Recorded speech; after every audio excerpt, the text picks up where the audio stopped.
Hey there, welcome to the channel. So I'm always looking for recipes online and in magazines and cookbooks. This week I came across a recipe that sounded interesting. And when I clicked on it, it wasn't listed gluten-free, but it is gluten-free. If you make it by the recipe as posted, which I will link to in the description below, it's also dairy-free. We're gonna make gluten-free sweet potato brownies. Now, I'm taking some liberties with the recipe. We'll see if it comes out or not. Experimentation in the kitchen is something we all do, especially if we're gluten-free. I'm Jamie with SavorySaver. I share gluten-free recipes, tips, tricks, and resources to make your gluten-free lifestyle easier. So please consider hitting subscribe, and let's get started. So to start the recipe, the first thing I'm going to tell you is you do need 1 cup of cooked sweet potatoes, and the recipe suggests roasting in the oven. I actually just did mine in the air fryer. Took about a half hour or so. Peeled it, mashed it, let it cool.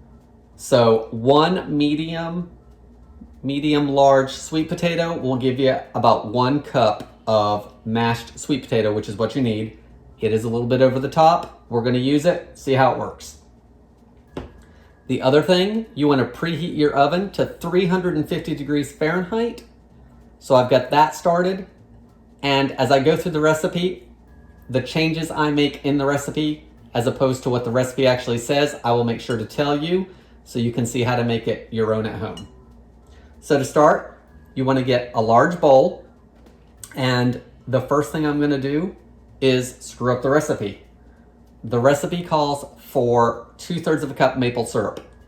Maple syrup is expensive, and right now with prices going up or staying up for the moment, I figured we'd just use sugar, which is a little bit cheaper. Maple syrup is a liquid.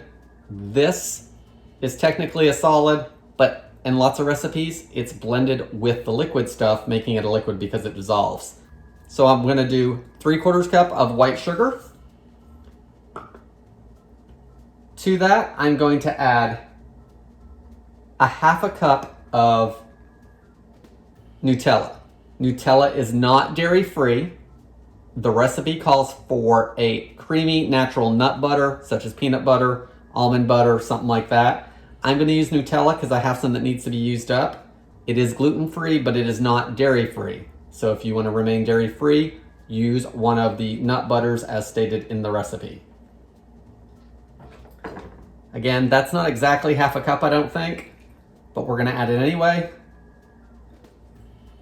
I think it's gonna add nice flavor. I think it's gonna add a little more chocolatiness to it.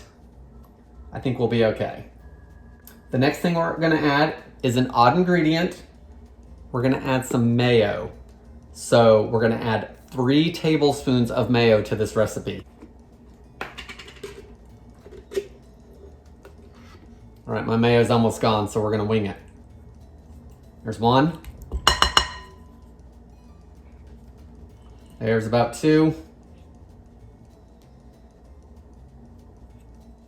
There's 3. The last thing we wanna add to these wet ingredients is a teaspoon of vanilla extract.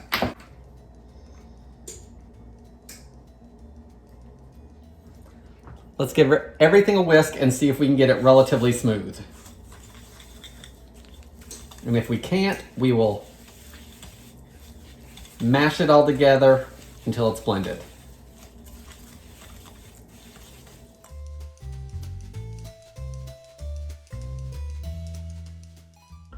Okay, once everything's mixed together, and you can see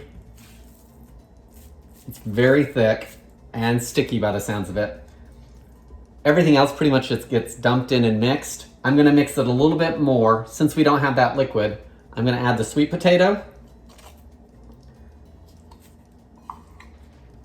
And I'm gonna mix that in really well.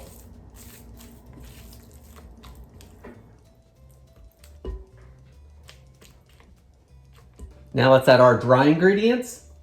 So the flour in this is oat flour. And if you are celiac, you know to make sure you get certified gluten-free oat flour because oats can have cross-contamination.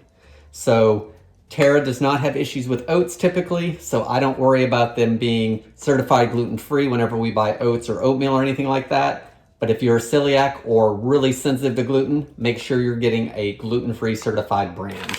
So I'm gonna add 2/3 of a cup of oat flour. I'm gonna add a little bit of salt to balance out the sweetness. The recipe calls for kosher, but it's only a 1/4 teaspoon, so I'm actually gonna add a 1/4 teaspoon of fine salt. It also calls for a teaspoon of baking powder.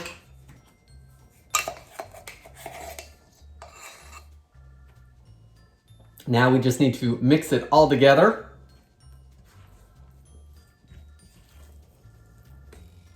Okay, everything is mixed together except for the one important ingredient I forgot. The cocoa powder. So, you want a 1/2 cup of cocoa powder, and I opened up a new package and it's 2 different shades of brown. So the lighter cocoa powder is what I had from Aldi. The darker cocoa powder is what I had from Lidl. So I'm thinking this is gonna be a little richer. Not sure, but there's more of the Aldi stuff than there is the Lidl. But don't forget to add that. We're making brownies, we want them to be chocolatey. So let's give it another mix. So everything looks like it's mixed together really well. It's super dark and chocolatey now, so hopefully that's a good sign. Let's get it transferred to our pan. So I'm gonna move my towel. I've got an 8x8 baking pan here, and I did line it with parchment paper to make it easier to get things out. So I just crossed it over. I took one piece, cut it in half, and then folded it so it fits into my pan. You could also use foil if you wanted to, or if you want to chance it and just spray it down, you could do that as well. So let's get all of this into the pan, and we will smooth it out as best we can.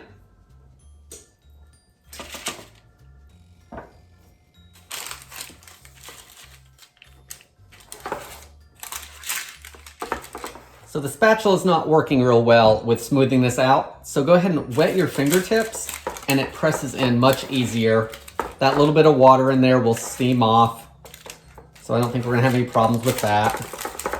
And then you can just re-wet your hand when you feel like it's starting to stick.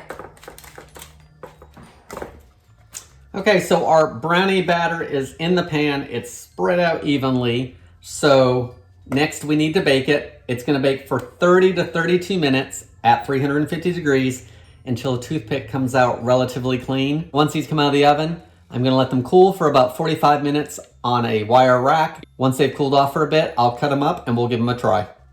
So I've got our gluten-free sweet potato brownie right here. Let's give it a taste and see how it is. That's pretty good. It's not quite cakey and it's not quite fudgy. It's kind of in the middle of it. Super moist, chocolatey taste. It baked up really nice. It did take 30 minutes. I let it cool for 15 or 20 and then I actually took it out and cut them up. So they're still slightly warm. They're not totally cold yet or cool room temperature yet. The Nutella worked well in that, but if you're dairy-free, you want to make sure you use peanut butter or some other kind of nut butter. The original recipe is gluten-free. Just make sure you're using gluten-free oat flour. Guys, I think these sweet potato brownies are a winner and something that you may want to try. That's all I have for today. I hope you enjoyed the video. Thank you so much for watching, and I'll see you on the next one.